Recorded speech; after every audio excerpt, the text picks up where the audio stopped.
আসসালামু আলাইকুম এভরিওয়ান, সবাই কেমন আছো? আশা করছি ভালো আছো।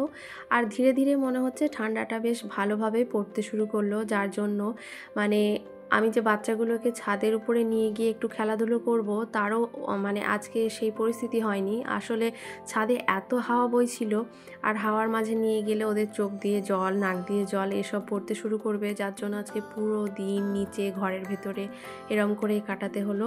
আর এখানে আনায়া হাসান আমার সাথে খেলা করছে। আর ও নিজের গালে করছে আর আমার গালে ও অন্য সময় করে, বাট এখন বলছি কিন্তু ও করতে চাইছে না। আসলে ক্যামেরা দেখেছে তার জন্য দুষ্টুমি করছে।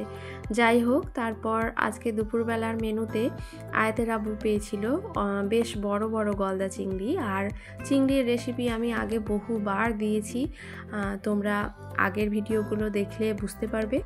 আর খুব শর্টকাটের মধ্যে দিয়েই যেমনটা আমি করি সেরমটাই আজকে রান্না করলাম, ওই একটু টমেটো, কাজু এসব দিয়ে যেরমটা করি সেরমটা। আর অনেকটা মালাইকারির মতোই যেমনটা করা হয় সেরমই, মানে শুধু এখানে নারকেলের ব্যবহারটা নেই, ব্যাস এইটুকুই।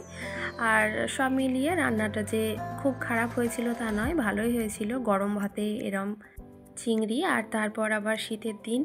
আর যাই হোক, সব কিছু মিলিয়ে আজকের দিনটা বেশ ভালোই গেল। আর আজকের মতো টাটা।